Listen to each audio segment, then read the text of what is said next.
Inovacija – savaime įsivalantis, plaunantis robotas siurblys Zylė. Dirbame dėl jūsų namų ar biuro jaukumo. Mobilus užuolaidų salonas. Nuo grindų iki užuolaidų, namų, visuomeniniam ir biuro interjerui. Dubingiai.lt.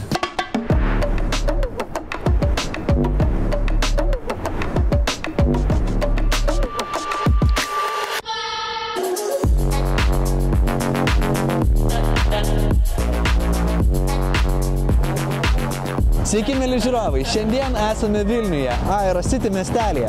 Šiandien parodysime jums didžiausius bendro gyvenimo namus Atlas Co-Living. Juos mums aprodys ir daugiau apie šį projektą papasakos TwoBricks architektai Vytautas ir Sigita. Keliaujame judu. Sveiki Sigita ir sveiki Vytautai. Labas, Jūrai. Ką šiandieną pamatysim? Šiandieną pamatysim Co-Livingą. Lietuvoje populiarėjanti apgyvendinimo paslauga, rekordinį Co-Livingą Lietuvoje, vadinasi Atlas, tai vienas didžiausių net Baltijoje Co-Livingų turbūt. Turbūt įspūdingas jis yra ne tik kambarių skaičium, įspūdingas bendrų erdvių skirtingumu ir kiekiu, įspūdingas labai greita statyba. Tai visas pirmas pastato aukštas yra skirtas komercijai. Paslaugos kirpykla, stomatologas, bulkutės, masažai, grožis, kirpykla, visa kita. Pastatas stovi 1,7 hektaro sklype, projekte yra 513 kambarių, 1000 plus kvadratų yra komercinių patalpų, viso pastato plotas yra 18 000 kvadratų, komercinių patalpų turim virš 30 ir gyventojams skirtų bendro naudojimo patalpų turime apie 1000 kvadratinių metrų.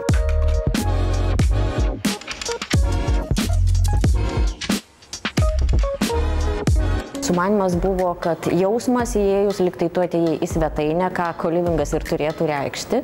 Tai labiau namų atmosfera ir mes ir norėjom, kad čia vyktų gyvenimas. Žmonės ateina, kavą atsigeria, patys pasidaro, tai nėra šaltas viešbutis, kur gali tik raktuką pasimti. Tai yra jausmas, kad tai yra tavo svetainė. Čia yra bendruomenė turbūt esmė, kad visi įėję į pastatą pamatytų, kad pastatas gyvas, kad čia gyvena bendruomenė.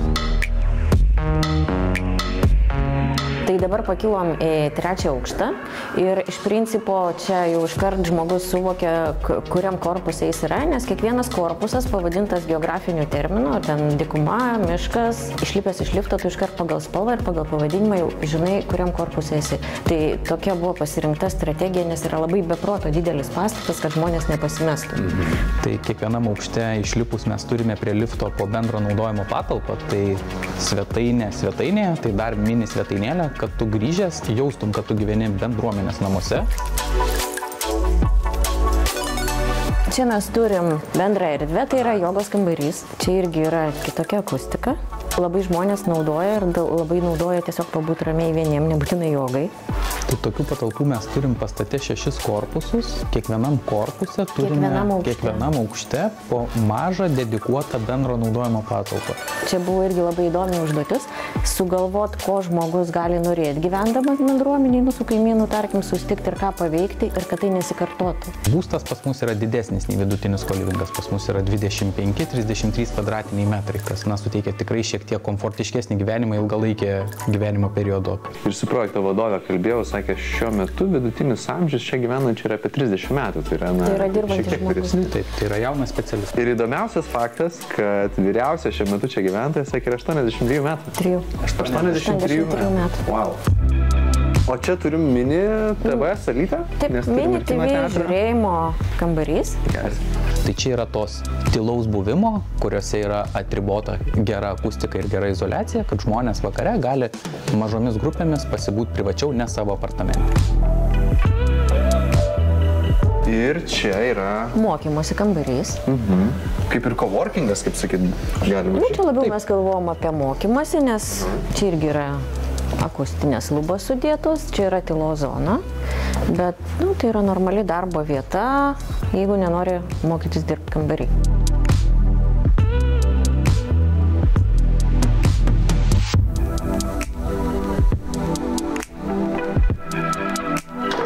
Mes esam Rusija, leistino triukšmo padidintoje zonoje, kur gali savęs neribot, išreikšti emocijas.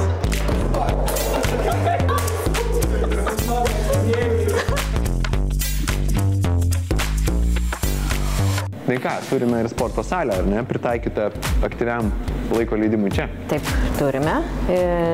Čia iš esmės turim netgi operatorių, profesionalų, yra treneriai, kineziterapeutai. Tam tikrom valandom šią studiją naudojasi kineziterapeutai ir treneriai. Tu gali dirbti su treneriu už pinigus, jeigu gebi sportuoti pats, tai, kaip sakant, you welcome. Pradedam nuo to, kad pastatas yra pritaikytas žmonėm iš daugelio pasaulio šalių. Tai kulinariniam sugebėjimam pademonstruoti vieta yra čia. Tai čia gimsta skaniausi patiekalai, geriausios vakarienės ir geriausios draugystės. Čia buvo labai galvota apie zonavimą, kad vienu metu galėtų skirtingos kompanijos darytis bendrą vakarienę. Vieni kitiem nemaišydami, tikrai labai daug vietos ir turim atskirimą, kad čia yra ta vadinama purvinoji zona, kur gaminiai pjaustai taškai, o ten ramiai valgai, plepi.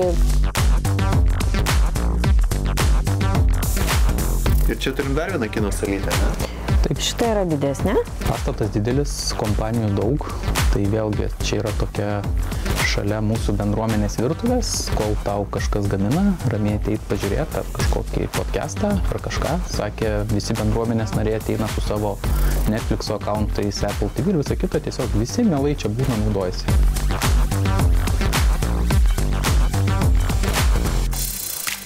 Na ką, ir priėjom prie kambarių, ten, kur vyksta visas gyvenimas, kur leidžia turbūt daugiausiai laiko žmonės vis tiek, ar ne? Tai čia yra ta, kaip sakyt, geriausia prekė, tie didžiausi kambariai, apie 35 kvadratų, kurie turi 2 miegamuosius, ar ne? Taip, toks labai ergonomiškai išplanuotas, 35 kvadratų, 2 miegamųjų su svetainė ir su savo privačiu sanmazgu. Tai visos patalpos yra maksimaliai šviesos su labai daug langų. Net mažiausias apartamentas turi 2 langus. Na, čia viskas paprasta, bet tuo pačiu ir atrodo kokybiška. Turim ir pilną virtuvę, ar ne? Turim ir stalą, ir atsisėdimo zoną pailsėti. Nu, toks tikras normalus butas.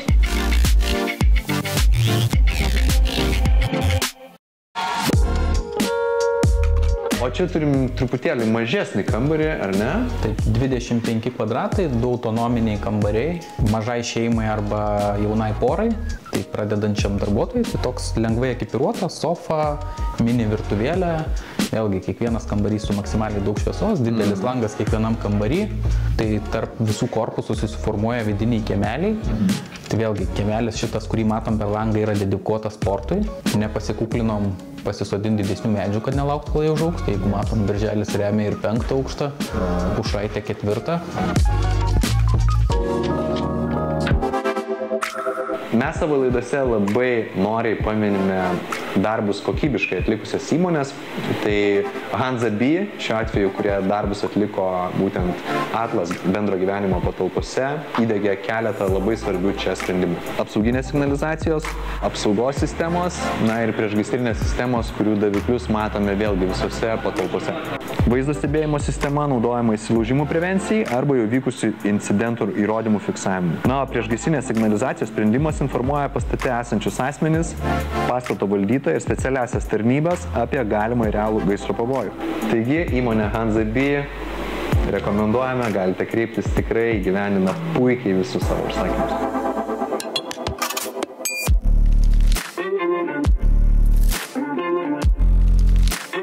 Na ir atėjom į paskutinį, dar kitokio tipo kambarį, na vėlgi tai yra studija. Taip, tokių kambarių turim apie 100 vienetų, vėlgi įsekipiruotas ta pačia pilna virtuvė, kaitlentė, šaldytuvas, spintelės. Vėlgi, kadangi tai yra ilgalaikis apgyvendinimas, rūbų spintos, tai ne kabyklos, kad būtų tvarkingiau, gražiau.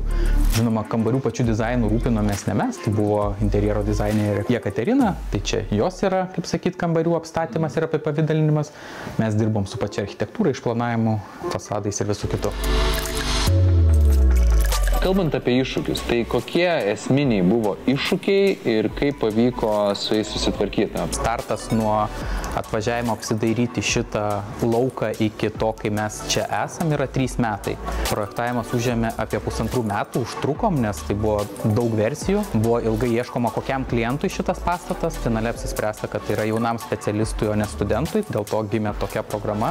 Suprojektavom ganėtinai greit ir rangovas pastatė dar greičiau. Jis netruko nei 1,5 metų, metų ir objektas yra realizuotas su pilnom apdailom. Nėra patirties tokio tipo pastatuose, pas nieką nėra patirties, tai sugeneruoti tokiam skaičiui kambarių, kokio tipo reikia laisvalaikio erdvių arba kokie poreikiai bus tokiam žmonių skaičiui, Lietuvoje nėra patirties. Aš nežinau, kas laukia ateityje, kiek žinau, čia Aerocity miestelis toliau auga, daug ambicijų, ten baseinai, sporto arenos, tai aš manau, mes tikrai dar kažką pamatysim čia. Po metų pakviesim į areną ir po metų ir 2 mėnesių tikiuosi plaukimo baseiną.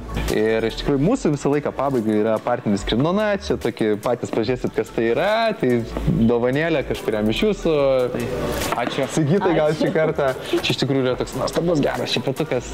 Krinona sveikina visą laiką mūsų architektus ir šiaip su Krinona dirbam daug metų, su būsto anatomija 15 ir visą laiką viskam 15% duoda, galima pačios apsilankyti Krinona LT, tai šaunuoliai. Tai ačiū Jums dar kartą ir laukiam kitų susitikimų. Dar kartą ačiū Jums. Iki malonaus. Iki.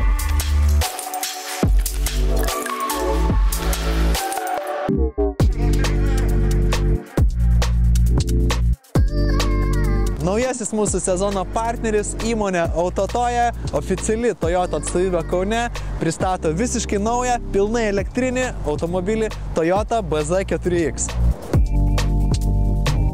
Naujasis Toyota BZ4X skina kelią elektrinį kartai. Šis galingos išvaizdos, dinamiško dizaino visureigis turi visų ratų pavarų sistemą, nuvažiuojamas atstumas iki 514 km, na o gale iki 218 arklio galių. Šis automobilis yra naujoviškas ir efektyvus. Jis pasižymi išskirtiniu akumuliatorių ilgaamžiškumu, kad galėtumėte juo pilnai pasikliauti tiek mieste, tiek užmiestyje. Jį paprasta eksploatuoti ir lengvai krauti tiek namie, tiek darbe ar kelionėje, todėl šis automobilis sklandžiai pritaps prie jūsų užimtos kasdienybės. Dar viena svarbi ir gera žinia, tai yra 5 metų arba 75 000 kilometrų iš anksto apmokėta techninė priežiūra. Taigi su šiuo automobiliu mėgausitės visais elektromobilio privalumais ir eksploatacijos ramybė. Na, mes toliau aktyviai keliavome po Lietuvą, o jums rekomenduojame patiems atvykti į Autotoją Kaune ir išbandyti šį visiškai naują elektrinį automobilį.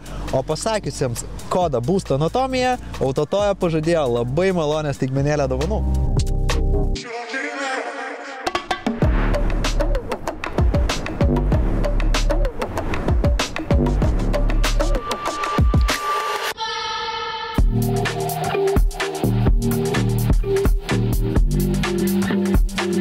Labas, Milda.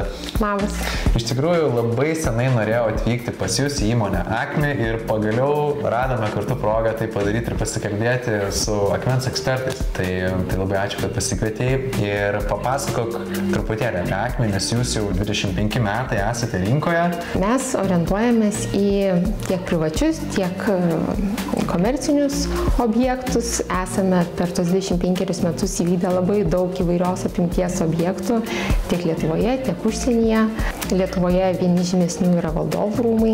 Atlikome interjere portalus, židinių apdailas.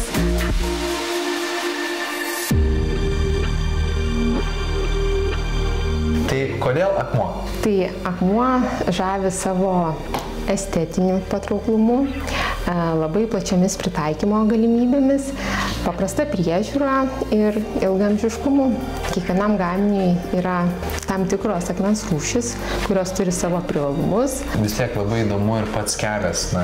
Aš įsivaizduoju, jūs akmenį turbūt vežatės iš viso pasaulio. Akmenį vežamės priklausomai nuo objekto, nuo užsakymo. Jeigu tai yra labai didelės apimties užsakymas, tai tada verta akmenį vežtis iš tiesioginių kilmės karjerų. Ten turime galimybę įsigyti tinkamų matmenų, tinkamos selekcijos akmenį. Didesnė pasiūla yra bei patrauklesnė kaina, o privatiem užsakymam, kur yra naudojama daugiau skirtingų žaliavų, tai dažniausiai žaliavą vežamės iš Italijos. Tai klientai turi galimybę pamatyti konkrečių plokščių nuotraukas ir žinoti, kad tos plokštės bus atvežtos įgyvendinti jų užsakymų. Čia yra atvežtas travertinas iš Italijos. Žaliava skirta vieno objekto įgyvendinimui. Bus naudojamos tiek plokštės, grindų, sienų apdailai, tiek akmens masyvas. Iš masyvo bus formuojamas hamamas lenktas. O, geras. Šiuo atveju akmuo yra parinktas su smėliuotų paviršiumi.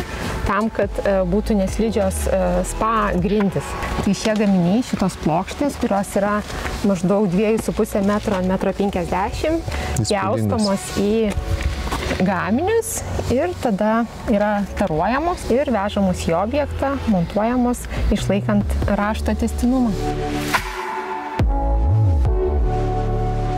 Šitas avokatus kvarcitas yra iš Brazilijos, yra ypatingai ryškios žalios spalvos. Klientui bus gaminamas stalviršis ir salos apdaila.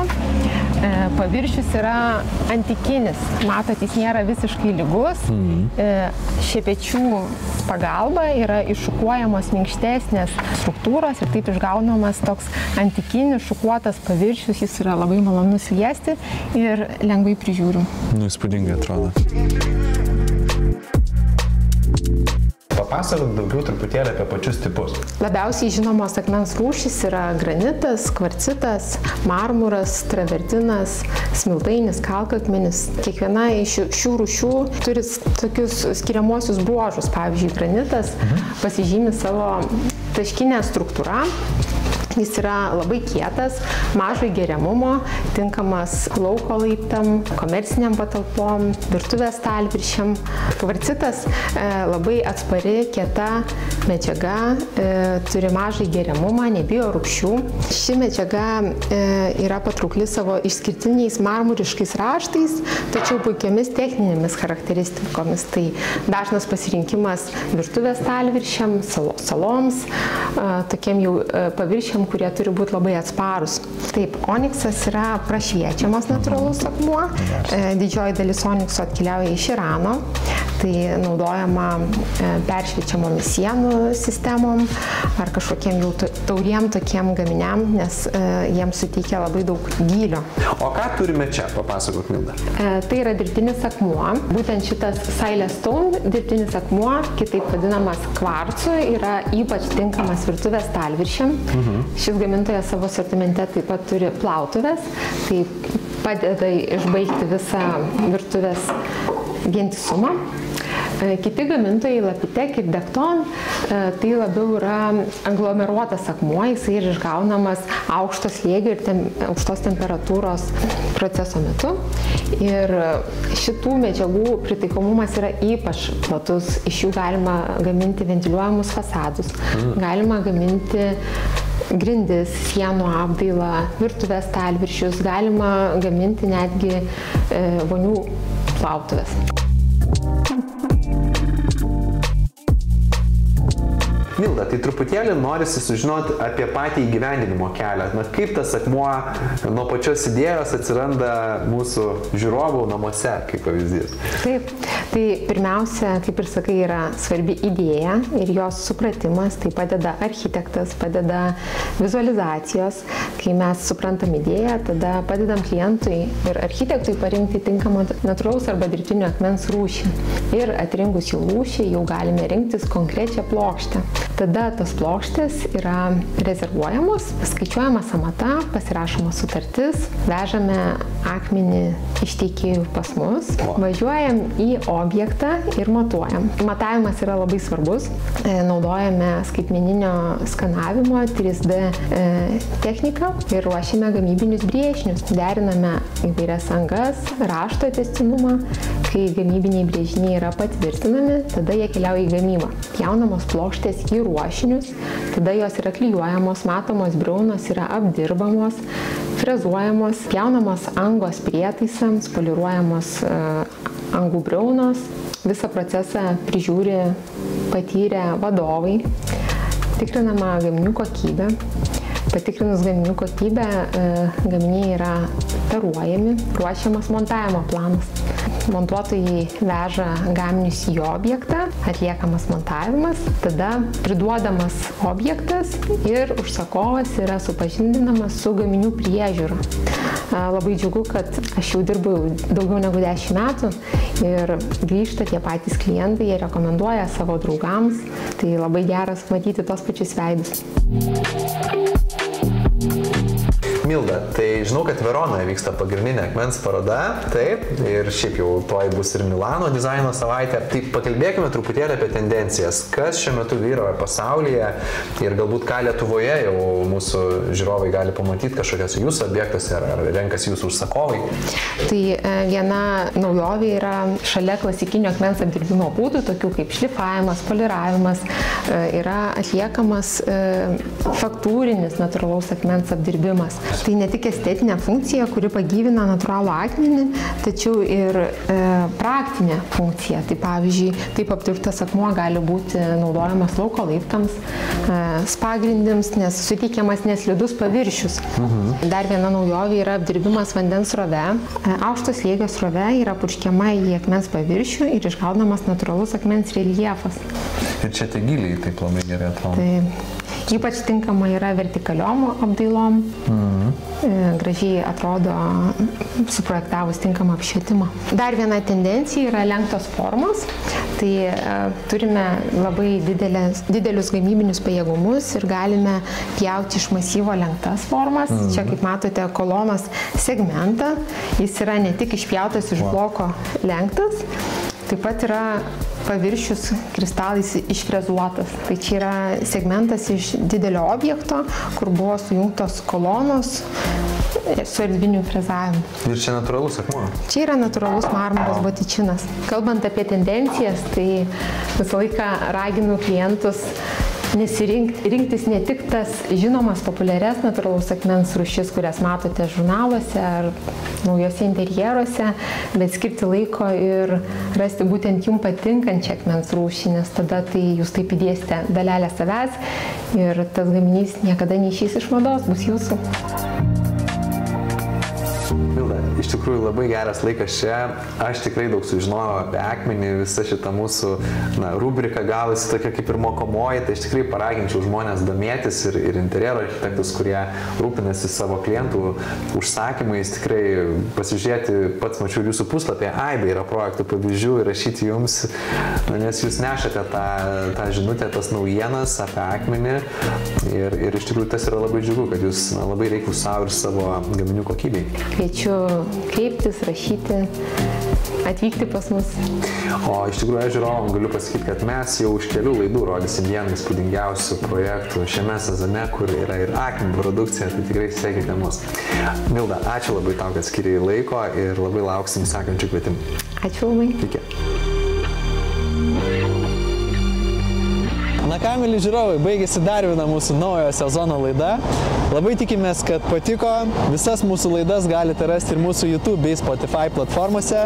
Prenumeruokite, spauskite like, komentuokite. O su jumis pasimatysime jau kitą savaitę tuo pačiu metu. O jums dar noriu priminti, kad balandžio 5 ir 7 dienomis Kaune Žalgirio arenoje vyksta paroda Namų pasaulis.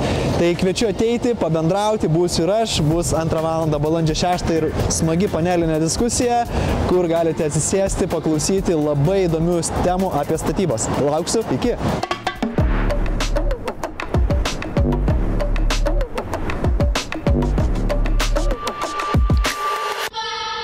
Inovacija – savaime įsivalantis, plaunantis robotas siurblys Zylė. Dirbame dėl jūsų namų ar biuro jaukumo. Mobilus užuolaidų salonas. Nuo grindų iki užuolaidų namų, visuomeniniam ir biuro interjerui. Dubingiai.lt